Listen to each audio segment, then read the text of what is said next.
إن الحمد لله نحمده ونستعينه ونستغفره ونعوذ بالله من شرور أنفسنا ومن سيئات أعمالنا من يهده الله فلا مضل له ومن يضلل فلا هادي له وأشهد أن لا إله إلا الله وحده لا شريك له وأشهد أن محمدا عبده ورسوله يا أيها الذين آمنوا اتقوا الله حق تقاته ولا تموتن إلا وأنتم مسلمون يا أيها الناس اتقوا ربكم الذي خلقكم من نفس واحدة وخلق منها زوجها وبث منهما رجالا كثيرا ونساء واتقوا الله الذي تساءلون به والأرحام إن الله كان عليكم رقيبا يا أيها الذين آمنوا اتقوا الله وقولوا قولا سديدا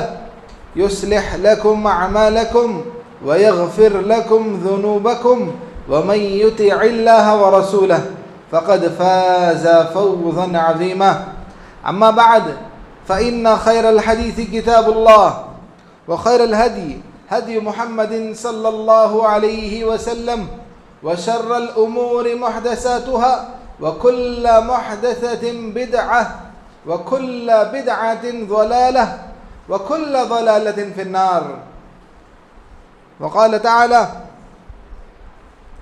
يا أيها الذين آمنوا كتب عليكم الصيام كما كتب على الذين من قبلكم لعلكم تتقون. لائق صد احترام بزرگان دین اور نوجوان ساتھیوں، ہر طرح کی تعریف، بڑائی، کبریائی، عزت، شان اور اونچا اور اعلیٰ مقام اللہ وحدہ لا شریک کے لیے سزاوار ہے. درود اور سلام ہو تمام انبیاء علیہ الصلاۃ والسلام پر، خصوصاً پیارے نبی صلی اللہ علیہ وسلم پر، جنہوں نے اللہ تعالیٰ کی طرف سے میرے اور آپ کی طرف اسلام کے نام سے ایسی تعلیمات بتائیں، سنائیں اور عمل کر کے دکھلائیں کہ جس پر عمل کر کے میں اور آپ اپنا جنت کو جانے کا سفر آسان بنا سکتے ہیں. اس دین پر عمل کر کے اللہ کی رضا اور اللہ کی خوشنودی پا سکتے ہیں. اس دین پر عمل کرنے والے لوگ اللہ تعالیٰ کو سب سے زیادہ پسند ہیں. حاضرین اکرام قدر، میں اور آپ جس شہر میں رہتے ہیں یہ انتہائی ترقی یافتہ شہر ہے. یہاں کے لوگ دنیا میں رہنے بسنے والے دیگر گاؤں، قریے، دیہات میں رہنے والے لوگوں کے مقابلے میں زیادہ مصروف رہتے ہیں، کیونکہ یہ شہر ہے اور یہاں شہری زندگی ہم گزارتے ہیں. تو اس شہر میں شہری زندگی جس انداز کی ہم گزارتے ہیں، اس میں ایسا محسوس ہوتا ہے کہ یہاں زندگی بڑی تیز رفتاری کے ساتھ گزر رہی ہے. ابھی چند دن تھے کہ ہم ایسا محسوس کر رہے تھے کہ رمضان آنے والا ہے، اور رمضان آیا، مکمل بھی ہوا اور عید رمضان بھی ختم ہوئی. تو اس تیز رفتار اور بھاگتی ہوئی زندگی میں مجھے اور آپ کو جو چیزیں ہم جس انداز کی زندگی گزار لے جاتے ہیں، اس تیز رفتار زندگی سے ہمارے پاس ہم سوچتے رہتے ہیں کہ کل کوئی چیز آنے والی ہے اور وہ کل آ کر گزر جاتا ہے. اتنی تیز ہماری زندگی گزر رہی ہے. تو اس تیز گزرنے والی زندگی سے اور اس تیز گزرنے والی زندگی میں ہم نے جو پل جیے ہیں، جو کام ہم نے کیے ہیں، اس سے مجھے اور آپ کو کیا سیکھنا چاہیے. اب رمضان اپنی عظمتوں، اپنی برکتوں اور اپنا فضل لے کر آیا اور ختم بھی ہو چکا. تو رمضان کا مبارک مہینہ آیا اور ختم ہوا، اس سے میں اور آپ اپنے اندر کیا تبدیلی محسوس کرتے ہیں.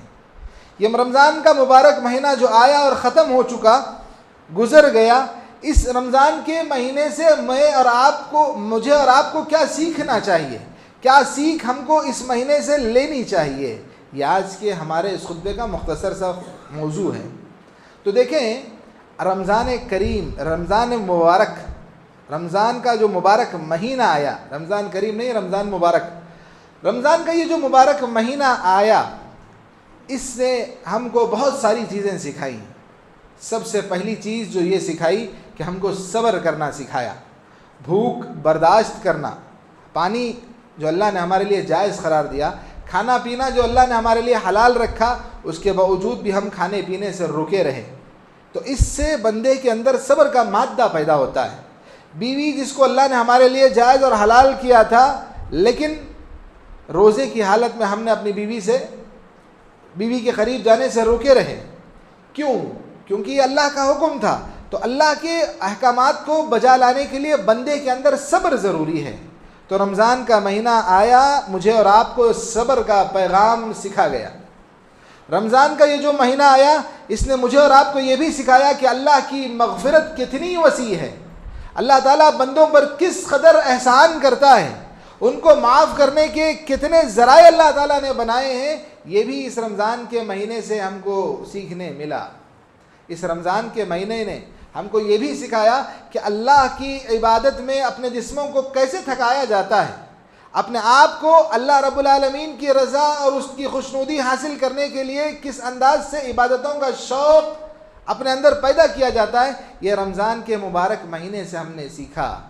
اس رمضان کے مبارک مہینے میں ہم نے ایک کام یہ بھی سیکھا کہ جو ہم میں سے غریب، کمتر اور مفلس ہیں، مسکین ہیں، ان لوگوں کی مدد کی جائے، ان تک اپنا تعاون، اپنی مالی امداد ان تک پہنچائی جائے، تاکہ وہ بھی ہمارے ساتھ مل کر ہماری خوشی میں ساتھ رہیں. تو بہت ساری چیزیں اس ماہ مبارک سے ہم نے سیکھیں.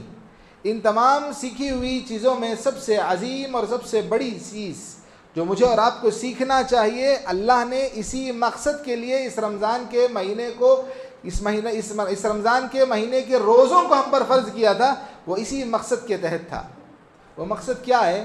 کتب علیکم الصیام کما کتب علی الذین من قبلکم لعلکم تتقون. یہ تقوی ہے جس کے لیے تم کو اللہ رب العالمین نے تم پر روزے فرض کیے ہیں.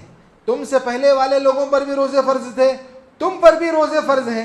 کیوں فرض ہیں؟ لعلکم تتقون، تاکہ تم تقوی والے بن جاؤ، خدا ترس آدمی بن جاؤ، ایسے بن جاؤ کہ پرہیزگاری کی زندگی گزارنے والے ہو، ایسے بن جاؤ کہ اللہ کا خوف لے کر زندگی گزارنے والے ہو، ایسے بن جاؤ کہ صبح شام میرے اور آپ کے دل و دماغ میں اللہ کا تقوی، اللہ کا ڈر، اللہ کی خشیت سامنے رہے.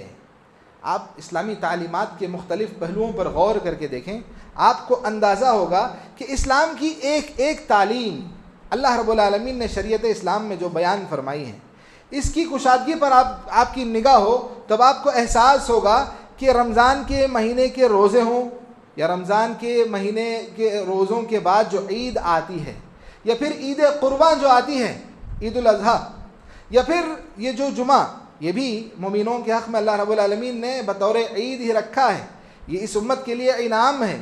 اس میں بھی جو واضح و نصیحت کی باتیں آپ تمام کے سامنے کی جاتی ہیں، اس کا آغاز بھی خطبہ مسنونہ سے تقوی کے پیغام ہی سے کیا جاتا ہے. مختلف زندگی کے امور جو اسلامی تعلیمات نے ہم پر عائد کیے ہیں، اس پر آپ غور کریں گے تو آپ کو معلوم پڑے گا کہ صبح شام اللہ رب العالمین نے مجھے اور آپ کو تقوی سے باندھ کر رکھا ہے. ہمارا ہر عمل اسی تقوی کی بنیاد پر ہو.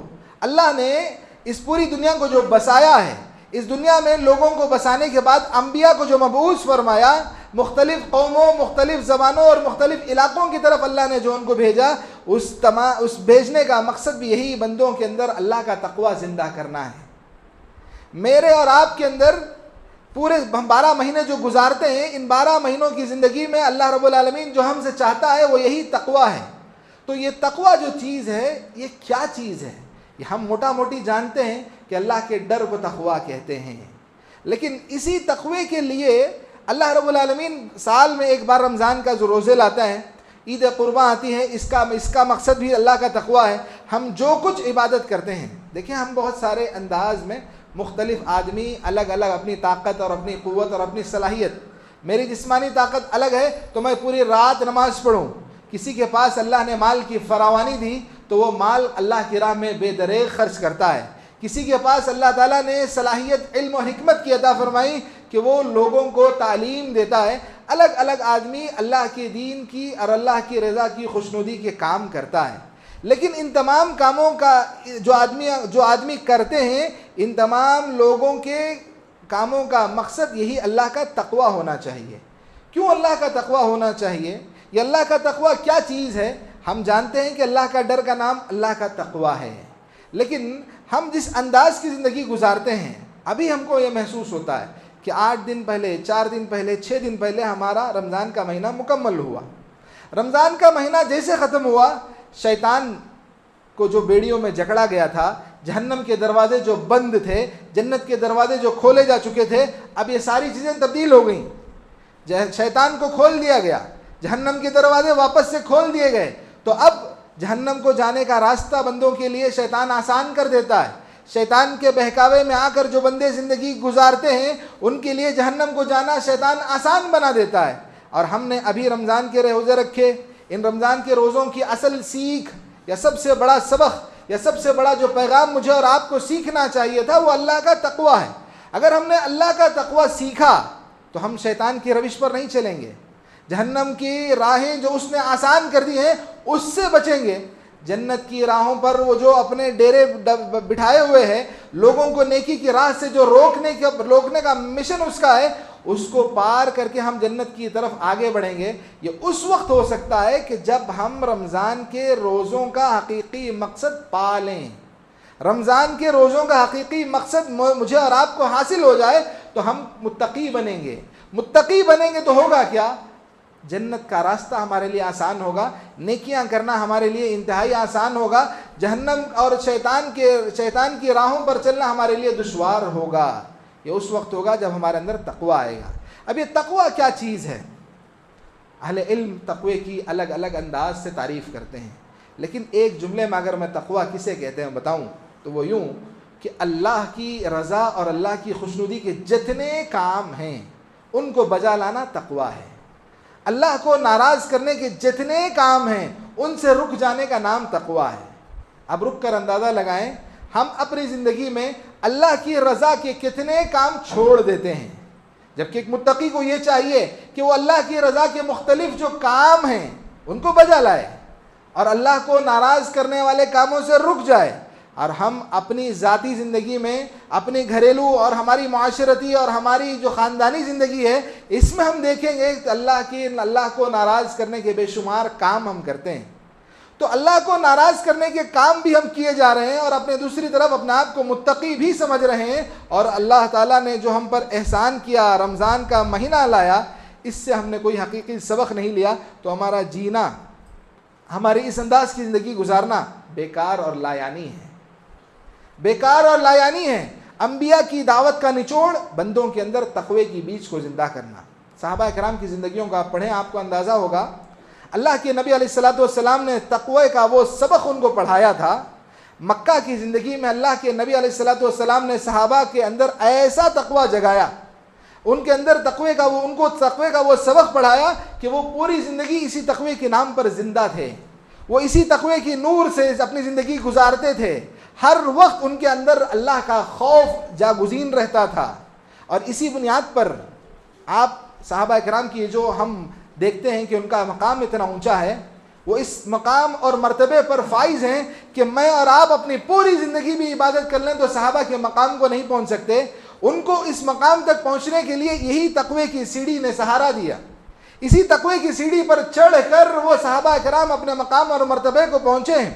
اور ہم بھی یہ چاہتے ہیں کہ اللہ رب العالمین کی خوشنودی اور رضا کا پروانہ پا سکیں، تو اسی تقوی کے سہارے مجھے اور آپ کو اپنی زندگی گزارنی ہوگی۔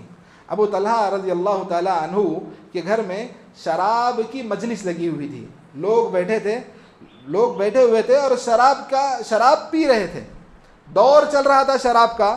ایک منادی آیا، ایک آدمی ان کے گھر میں داخل ہوا۔ ابو طلحہ رضی اللہ تعالیٰ عنہ مالدار صحابہ میں سے ہیں، انصاری صحابہ میں سے ہیں۔ مدینہ کے اندر اس وقت جب یہ شراب ابھی حرام نہیں ہوئی تھی، شراب شریعت اسلام میں مختلف درجات یا مختلف مراحل کے بعد حرام ہوئی۔ جب آخری مرحلے جس پر شراب حرام ہوئی، اس سے پہلے کی یہ بات ہے کہ جب ایک آدمی آ کر ان تمام صحابہ کو جو شراب پی رہے ہیں، شراب کی مجلس جمی ہوئی ہے، لوگ پلا رہے ہیں، جس میں حضرت انس رضی اللہ تعالیٰ عنہ لوگوں کو شراب پلا رہے ہیں۔ حضرت ابو طلحہ رضی اللہ تعالیٰ عنہ کے گھر میں، صحیح بخاری کی یہ روایت ہے، آدمی آتا بولتا ہے کہ کیا آپ لوگوں تک وہ بات نہیں پہنچی جو اللہ کے نبی علیہ الصلوۃ والسلام نے بتائی؟ کیا تم کو اس کی خبر نہیں؟ تو صحابہ کرام پوچھتے ہیں کہ کیا بات ہے؟ اللہ کے نبی نے کہا کہ آج سے شراب حرام ہو گئی۔ اور سارے لوگوں نے اللہ کے نبی علیہ الصلوۃ والسلام کے اس حکم کی تعمیل شروع کر دی ہے۔ اللہ کے نبی نے ایک منادی رکھا اور تاکہ سارے لوگوں پر یہ اعلان کر دے۔ تو صحابہ نے سنا، ان کے ہاتھوں میں شراب کے جام تھے، شراب کے مٹکے جمے ہوئے تھے جس میں شراب بھری ہوئی تھی، سارے مٹکے توڑ دیے گئے۔ یہ سننا تھا کہ ان کے حلق کے نیچے شراب نہیں اتری، انہوں نے ساری شراب نکال دی، شراب کے جو جام تھے وہ سارے توڑ دیے۔ دیکھیں، آپ محسوس کیجئے کہ ایک گناہ ہم کر رہے ہیں، گناہ کے درمیان ہم کو اس بات کی خبر ہوتی ہے کہ یہ کام گناہ ہے، اس کو کرنا اللہ تعالیٰ کو ناراض کرنا ہے، اس کو کرنا جہنم کو جانے کے مترادف ہے، تو میں اور آپ کیا اسی وقت اس گناہ کو چھوڑ کر نیکی کی طرف آ جائیں گے؟ کیا ہماری زندگی ایسی ہے کہ ہم اسی موقع پر اسی وقت اس گناہ کو چھوڑ کر اللہ کو ناراض کرنے سے بچ جائیں، رک جائیں؟ یہ ہم سے توقع کی جا سکتی ہے؟ نہیں۔ صحابہ کرام نے اسی موقع پر جس موقع پر جب ان کے کانوں سے یہ آواز ٹکرائی کہ اللہ کے نبی نے اس کو حرام قرار دیا، اسی وقت اسی موقع پر رک گئے، تعویلات نہیں کیے کہ ہم اتنی زندگی شراب پی رہے تھے، اب شراب چھوڑنے کے لیے ہم کو پھر سے دوبارہ اتنی مدت لگے گی، وقت لگے گا، آہستہ آہستہ چھوڑیں گے۔ صحابہ نے نہیں کہا، صحابہ نے اسی وقت ان چیزوں کو چھوڑا۔ تو جو چیزیں حرام کی ہیں، اللہ کو ناراض کرنے والی ہیں، اللہ کے غصے کو لازم کرنے والی ہیں، ان چیزوں کی جانکاری مجھے اور آپ کو جب اور جس وقت اور جہاں معلوم ہو جائے، مجھے اور آپ کو وہیں اس موقع پر رک جانا چاہیے۔ ایسی باتیں نہیں ہیں کہ جن گناہوں کے بارے میں اور آپ نہیں جانتے، ہم بخوبی جانتے ہیں کہ یہ کام گناہ ہے۔ کریڈٹ کارڈ کا استعمال، میں ابھی پرسوں حال کی بات بتاؤں کہ ہمارے اچھے جو دیندار گھرانے سے تعلق رکھتے ہیں، جو ہمارے اپنے منہج سلف کے چلنے والے ہیں، وہ لوگ بھی سود کے ایسے معاملات میں گرفتار ہیں، حلال اور حرام کی تمیز ان لوگوں کو نہیں ہے، جبکہ وہ جانتے ہیں کہ یہ معاملات حرام کے ہیں، یہ معاملات اللہ تعالیٰ سے جنگ کرنے کے مترادف ہیں۔ کسی بھی صورت میں اہل علم نے اس کو جائز نہیں قرار دیا، شریعت اسلام نے اس کو حرام کیا ہے، لیکن اس کے باوجود وہ تمام کام ہم کر لے جاتے ہیں۔ بنیاد کیا ہے؟ اس تقوی کی کمی ہے۔ یہ رمضان جو آیا اور گزر گیا، اس رمضان کا اصل سبق ہم نے سیکھا نہیں۔ اس رمضان کا اصل سبق ہم سیکھے ہوتے تو اللہ کی ناراضگی اور اللہ کے غصے کو لازم کرنے والے کاموں سے رک جاتے ہیں۔ لیکن وہیں صحابہ کرام کی زندگیاں مجھے اور آپ کو یہ بتاتی ہیں کہ وہ کس قدر اللہ کا تقوی لے کر زندگی گزارتے تھے۔ حضرت عمر رضی اللہ تعالیٰ عنہ سعد بن ابی وقاص رضی اللہ تعالیٰ عنہ کو نصیحت کرتے ہیں۔ وقت کا سپر پاور، قیصر اور کسریٰ بڑے مشہور ہیں۔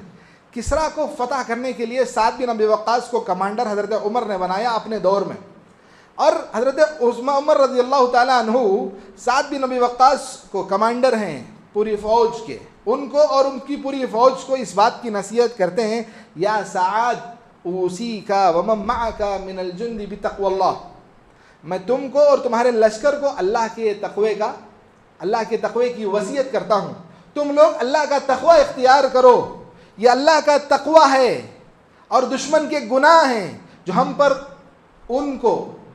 ہمیں ان پر فتح نصیب کرتے ہیں۔ ہمارا تقوی اور دشمن کے گناہ ہم کو ان پر غلبہ عطا کرتے ہیں۔ اگر ہمارے اندر تقوی ختم ہو جائے، گناہ میں ہم دشمن کے برابر ہو جائیں، تو دشمن طاقت اور قوت میں ہم سے زیادہ ہو سکتا ہے۔ دشمن کی طاقت اور قوت کو کم کرنے کے لیے اللہ رب العالمین نے تقوی ہمارے لیے سہارا بنایا ہے۔ اس تقوی کی بنیاد پر لڑیں گے تو ہم کو فتح اور نصرت نصیب ہوگی۔ ہم دیکھتے ہیں اسلامی تاریخ میں 50 سے 60 سال کے مختصر عرصے میں، اسلامی تاریخ کو آپ پڑھیں تو آپ کو معلوم ہوگا کہ اللہ کے نبی جس دن نبوت کا اعلان کرتے ہیں مکہ میں، اور مکہ کے 13 سال چھپ کر کمزور حالت میں صحابہ کرام مظلومیت کے عالم میں زندگی گزارتے ہیں، پھر مکہ سے مدینہ ہجرت کرتے ہیں۔ مدینہ آنے کے بعد اللہ کے نبی نے 10 سال زندگی گزاری، پھر حضرت ابو بکر اور عمر آئے۔ تو یہ جو دور تھا 30 سے 35 40 سال کا دور، اس مختصر دور میں اللہ رب العالمین نے اسلام اور اس کے ماننے والوں کو اتنا غلبہ عطا فرمایا، ان کی طاقت اور قوت کا یہ مقام تھا کہ آدھی دنیا تک اسلام پہنچ گیا۔ بنیاد کیا تھی؟ یہ اللہ کا تقویٰ تھا۔ اس تقوی کی بنیاد پر جو انہوں نے کام کیا، جس تقوی کی بنیاد پر جو انہوں نے تلواریں چلائیں، تو اس سے دین اسلام کا غلبہ پھیلتا گیا۔ اور حضرات صحابہ اکرام رضی اللہ تعالیٰ عنہم کے متعلق یہ بات بھی مجھے اور آپ کو یہ معلوم ہونی چاہیے۔ عتبہ بن غزوان رضی اللہ تعالیٰ عنہ صحابی رسول بتاتے ہیں کہ ہم جب مکہ سے نکل کر مدینہ آئے تھے، نانے شبینہ کے محتاج تھے، کھانے کو ہمارے پاس کھانا نہیں تھا، ہم کو لوگوں نے اپنے ہاتھوں میں لے لیا، کسی نے کسی کو بھائی بنا لیا، کسی نے کسی کو اپنے گھر میں رہنے کی جگہ دے دی۔ اللہ کے نبی علیہ الصلوۃ والسلام کے حکم سے انصار اور مہاجرین کی بھائی چارگی ہوئی، اور وہ ان کے اپنے کھیتوں میں کام کرنے لگے اور ان کو اجرت دیتے تھے۔ تو اس طرح ہمارا گزارا ہونے لگا۔ ہم اپنا سب کچھ چھوڑ کر، اپنی بنی بنائی بسی بسائی دنیا چھوڑ کر آئے تھے۔ کہاں سے؟ مکہ سے آئے تھے، مظلوم حالت میں آئے تھے، لے کر کچھ نہیں آئے تھے۔ اپنا مستقبل، ان کو اپنے سامنے مستقبل نظر نہیں آ رہا تھا، ایسی جگہ وہ آئے تھے۔ لیکن جب آئے تھے کمزور تھے، بے بس تھے، سہارے کے ضرورت مند تھے، لیکن جب آ چکے اللہ کا تقویٰ لے کر زندگی گزارنے لگے، یہ خود بتاتے ہیں کہ وَإِذَا بِنَا الْيَوْمِ، اور اللہ کی قسم آج إِلَّا مِنْ هُوَ أَمِيرٌ مِنَ الْأَمْصَارِ، اللہ کی قسم آج ہم میں سے جو آئے تھے، کوئی نہ کوئی کسی نہ کسی انداز میں کسی نہ کسی علاقے کا امیر ہے، وہاں کا گورنر ہے۔ اللہ نے ہم کو اتنا زیادہ غلبہ عطا کیا، اتنی زیادہ ہماری مدد اور نصرت فرمائی کہ کل ہمارے پاس کھانے کے لیے کچھ نہیں تھا، آج ہم اس جگہ کے گورنر ہیں، آج اس جگہ کے ہم امیر ہیں اور حکمران ہیں۔ یہ حکمرانی اللہ نے ان کو کیسے عطا کی؟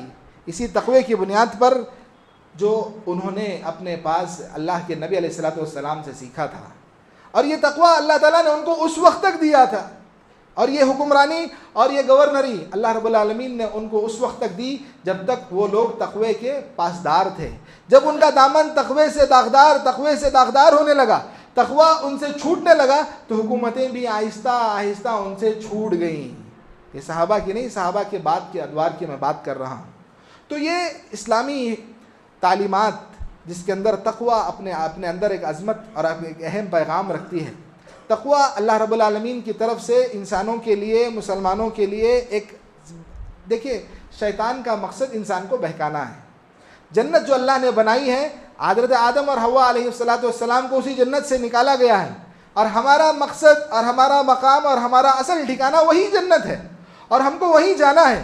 تو اس جنت کو جانے کے لیے جو رکاوٹ ہے شیطان ہے، اور شیطان رکاوٹ بناتا ہے لوگوں کے اندر شہوات کو بڑھا کر، خواہشات نفس کو پیدا کر کے، لوگوں کے اندر ایسی چیزیں جو دنیا کی لذتیں ہیں، دنیا کے سرور ہیں، دنیا کی رونقیں، اور دنیا کے رونقوں میں ان کو کھو دیتا ہے۔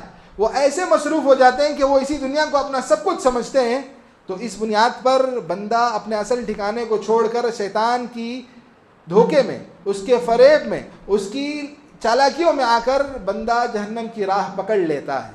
تو ایسے میں جو چیز مجھے اور آپ کو صحیح سمت عطا فرمائے گی وہ یہی تقوی ہے۔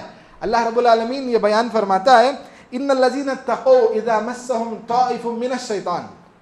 یہ آیت ہم اس پیمانے سے سنیں کہ ابھی ہم نے رمضان کا مہینہ گزارا، رمضان کا اصل سبق ہم نے تقوی حاصل کر لیا۔ تو رمضان کا اصل سبق اگر میں نے اور آپ نے لے لیا، اور ہم اس سبق کو کامیابی کے ساتھ حاصل کرنے میں کامیاب ہو گئے، تو یہ آیت میرے اور آپ کے لیے اپنی زندگی کو درست کرنے کے سب سے بہترین ذریعہ ہے۔ اللہ نے کہا ان الذین اتقوا، بے شک وہ لوگ جو متقی ہیں، بے شک وہ لوگ جو اللہ کا تقوی اختیار کرتے ہیں، اذا مسهم طائف من الشیطان، جب شیطان کی طرف سے کوئی چیز ان تک آ پہنچتی ہے، جب شیطان ان کو کسی چیز سے نقصان پہنچا دیتا ہے، کچوکا لگا دیتا ہے، شیطان ان کو گمراہی میں لے جاتا ہے، ان سے وہ کام کرا دیتا ہے جو اللہ کو ناراض کرنے والا تھا، یعنی گناہ کرا دیتا ہے، تو کیا ہوتا ہے؟ تذکروا، تو یہ لوگ ہوشیار ہو جاتے ہیں، فَإِذَا هُمْ مُبْصِرُونَ، اور ان کو صاف نظر آنے لگتا ہے کہ غلط کیا ہے، صحیح کیا ہے۔ ہم سے جو کام ہوا ہے وہ غلطی تھی، اس غلطی کے لیے توبہ اور استغفار کرنا ہے، اور صحیح کام یہ ہے کہ ہم اللہ کی ناراضگی کا کام چھوڑ کر اللہ کی خوشنودی کا کام کر لیں۔ یہ کس کو حاصل ہوتا ہے یہ پیمانہ، یہ سبق؟ یہ ان کو حاصل ہوتا ہے کہ شیطان نے جو ہم پر حملہ کیا، شیطان کے وار کو وہی بندہ سمجھ سکتا ہے جو اللہ کا متقی ہو۔ تقوی میرے اور آپ کے اندر شیطان کے حملے کو کم کر دیتا ہے۔ اسی تقوی کی بنیاد پر شیطان نے ہم کو جو اللہ کی راہ سے نکال کر اپنی راہ پر چلا لیا تھا، اس تقوی کی بنیاد پر ہم کو نظر آنے لگتا ہے کہ غلط کی غلط راہ کون سی ہے، صحیح راہ کون سی ہے، اور ہم کو واضح نظر آنے کے بعد اگر ہم اس کے باوجود بھی شیطان کی راہ پر چلیں تو اندازہ لگائیں اور یقین جانیں کہ ہمارے اندر تقوی نہیں ہے، کیونکہ جن کے اندر تقوی ہوتا ہے وہ شیطان کی راہ کو پہچان لیتے ہیں، ان کے سامنے جنت اور جہنم کی راہیں واضح طور پر نظر آنے لگتی ہیں، اور جس کے سامنے نظر نہیں آتی یا نظر آنے کے باوجود بھی جہنم کی راہ پر شیطان کی روش پر چلتا ہے تو گویا وہ بندہ متقی نہیں ہے، اور رمضان کا اصل سبق جو تقوی تھا وہ ہم حاصل کرنے سے رہ گئے۔ تو اللہ سے دعا ہے کہ اللہ تعالیٰ مجھے اور آپ کو تقوی کی زندگی عطا فرمائے، اللہ کا خوف اور اس کی خشیت کے مطابق زندگی گزارنے والا بنائے۔ رمضان کی جو عبادتیں اور جو مال ہم نے اللہ کی راہ میں خرچ کیا ہے، اللہ تعالیٰ ان تمام کو قبول فرمائے۔ رمضان کی برکتوں سے جو نیکیاں ہم نے کی، ان نیکیوں پر مسلسل عمل کرنے کی اللہ مجھے اور آپ کو توفیق دے۔ ہم میں سے جو پریشان ہیں اللہ تعالیٰ ہماری پریشانی کو دور فرمائے، جو بیمار ہیں اللہ تعالیٰ ہم تمام کو شفا یابی عطا فرمائے، جن کا انتقال ہو گیا ہے اللہ تعالیٰ ان تمام کی مغفرت عطا فرمائے۔ اقول قولي هذا استغفر الله لي ولكم ولسائر المسلمين من كل ذنب فاستغفروه انه هو الغفور الرحيم۔